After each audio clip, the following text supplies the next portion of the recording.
Le film commence avec 3 hommes en train de chasser dans la forêt. L'un d'eux, Dal, se sépare de ses amis pour poursuivre un animal.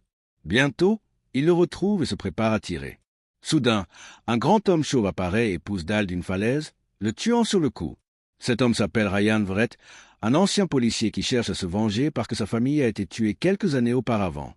Dal faisait partie des meurtriers. Après avoir tué Dal, Ryan se rend dans une petite ville appelée Hope. Cette ville est contrôlée par un gang de motards violents, au point que même le shérif en a peur.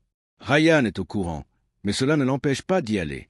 En arrivant à Hope, Ryan s'arrête à une station-service pour acheter quelques affaires et demander où il peut séjourner.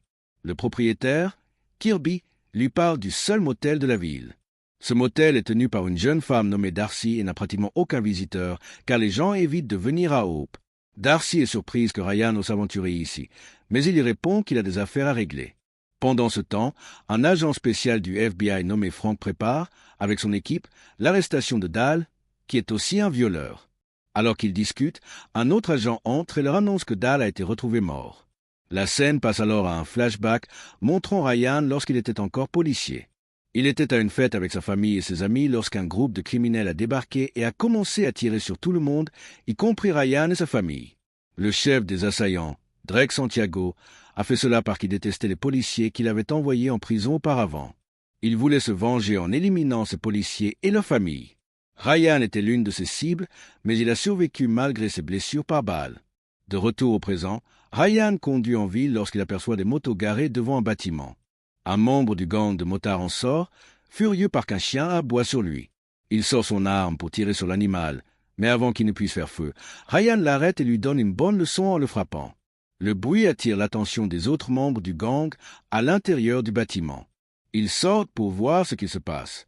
Le chef du gang est là et il s'agit de Drake.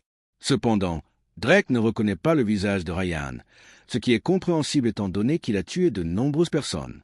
Même si Ryan a frappé l'un de ses hommes, Drake décide de le laisser partir car il a des affaires plus urgentes à gérer. Toutefois, il reste méfiant et ordonne à son jeune frère, Rexo, de surveiller cet homme chauve.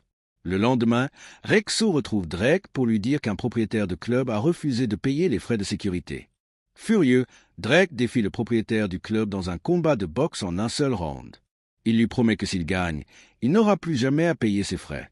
Bien que Drake soit plus âgé, il reste très fort et met son adversaire au tapis avec facilité. Il décide de l'épargner, car il a toujours besoin de son argent et un homme mort ne peut pas payer. Drake et son gang gagnent de l'argent de plusieurs manières, notamment en surveillant leur laboratoire de méthamphétamine. Mais en plus de cela, il doit garder un œil sur Ryan.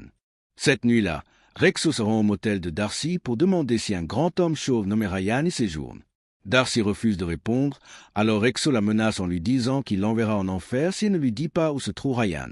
Ryan est au motel et entend Rexo menacer Darcy. Il intervient immédiatement et l'arrête de la seule façon qu'il connaît, par la violence. Voyant Rexo se faire battre, Darcy prévient Ryan que ce dernier est le frère cadet de Drake, le chef du gang. Si Drake apprend que son frère a été blessé, il cherchera à se venger. Ryan s'en moque complètement. Il emmène Rexo devant le laboratoire du gang, l'attache à une voiture et la laisse foncer dans le labo, provoquant une explosion. Rexo meurt dans l'explosion et le laboratoire est détruit. Ryan est satisfait. Drake chercherait à se venger s'il découvrait que son frère avait été blessé. Mais Ryan s'en moquait. Il emmena Rexo devant le laboratoire du gang et l'attacha à une voiture, puis laissa la voiture foncer dans le laboratoire, provoquant une explosion. Rexo mourut dans l'explosion, le laboratoire fut détruit et Ryan était satisfait. Drake et son gang remarquèrent rapidement l'explosion. Ils se précipitèrent vers le laboratoire, mais ne purent que regarder les flammes. Lorsque Drake apprit la mort de son frère, il entra dans une rage folle. Peu après, le shérif et l'un de ses adjoints arrivèrent sur les lieux pour comprendre ce qui s'était passé. Drake et son gang étaient toujours là. En voyant le shérif, Drake s'avança vers lui et le menaça. Il lui dit que s'il osait s'interposer, il tuerait sa famille. Terrifié, le shérif ne chercha pas à discuter. Il se persuada que laisser le gang agir à sa guise pourrait éviter plus de violence dans la ville. Le lendemain, Ryan s'en prit à un camion du gang qui transportait de la méthamphétamine vers une autre ville. Il le suivit discrètement avant de crever un pneu, obligeant le conducteur à s'arrêter. Dès que ce dernier descendit du véhicule, Ryan l'attaqua et écrasa sa tête contre la portière. Un membre du gang a vu l'explosion et l'a signalé à Drake. Ce dernier était furieux car le camion contenait une grande quantité de drogue et il venait de perdre beaucoup d'argent. Il voulait absolument trouver le coupable et soupçonnait Ryan. Pour en avoir le cœur net, il a ordonné à ses hommes d'amener Kirby à le repère. Il lui a demandé de l'aider à enquêter sur Ryan et à découvrir qui il était. Si Ryan était coupable, Drake le tuerait. Kirby, terrifié, n'a eu d'autre choix que d'obéir. Ce même jour, Kirby a commencé son enquête sur Ryan. Il a fouillé sa voiture, garée près du motel, dans l'espoir d'y trouver des informations. Alors qu'il était en train de chercher, Ryan est sorti du motel et l'a surpris. Pris de panique, Kirby a invité Ryan à boire un verre chez lui, non loin du motel, mais Ryan n'était pas dupe. Arrivé chez Kirby, Ryan lui a demandé pourquoi il fouillait sa voiture. Kirby a avoué que Drake lui avait ordonné de découvrir qui il était. À peine avait-il fini de parler qu'ils ont entendu une moto s'arrêter devant la maison. C'était Crabbe, l'un des hommes de Drake, venu défier Ryan. Le combat fut court. Ryan a vaincu Crabbe, mais a décidé de l'épargner. Pendant ce temps, Drake menait aussi son enquête en discutant avec le shérif. Lors de leur échange, il a appris que Ryan était un ancien policier qui avait quitté son poste après le meurtre de sa famille. Drake a remercié le shérif pour l'information et lui a donné de l'argent en guise de récompense. Plus tard dans la nuit, Drake et ses hommes se sont rendus chez Kirby pendant son sommeil. Déçu que Kirby n'ait rien trouvé sur Ryan, Drake a ordonné à Crabbe de le tuer. Le lendemain matin, Ryan a découvert la mort de Kirby. Il savait que c'était le gang de Drake qui l'avait assassiné. Sans perdre de temps, il s'est rendu dans l'un des clubs de Drake et a tabassé tous les membres du gang présents. Ensuite, il a kidnappé Crabbe, l'a enfermé dans le coffre de sa voiture, puis l'a tué avant de jeter son corps devant le quartier général du gang.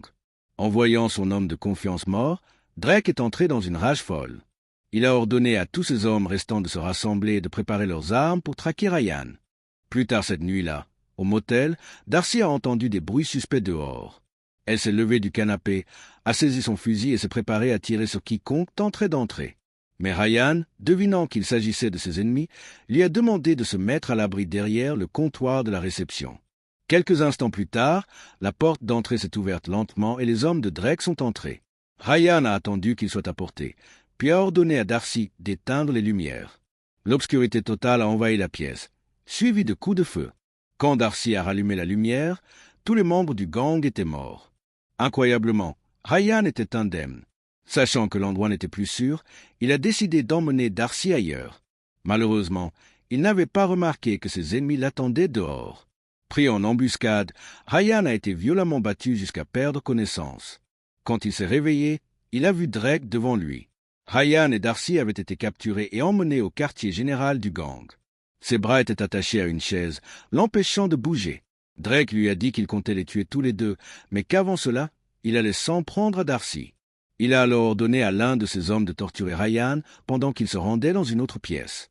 Le bourreau a commencé à frapper Ryan, prenant plaisir à le faire. Mais soudain, Ryan est parvenu à se libérer et à riposter, mettant son adversaire hors d'état de nuire. Il s'est ensuite mis à la recherche de Darcy à bord du navire servant de base au gang. Il a affronté plusieurs hommes de Drake, mais il était trop fort pour eux. Après un moment, il a finalement retrouvé Darcy, attaché avec du ruban adhésif sur la bouche. Il l'a libéré, et ensemble, ils ont cherché un moyen de s'échapper. Mais Drake ne comptait pas les laisser partir. Ryan savait qu'il était temps pour l'affrontement final. Il a dit à Darcy de fuir pendant qu'il s'occupait de Drake. Avant le combat, Drake a déclaré qu'il se souvenait enfin de Ryan, ce policier dont il avait tué la famille. Il croyait que Ryan était mort. Le duel a alors commencé. Les deux hommes se sont battus férocement, mais Ryan était le plus fort et a mis Drake à terre. Juste au moment où Ryan pensait avoir gagné, Drake s'est relevé et a attrapé un couteau, prêt à l'attaquer par derrière. Heureusement, l'agent Frank du FBI est arrivé juste à temps et a abattu Drake avant qu'il ne puisse blesser Ryan.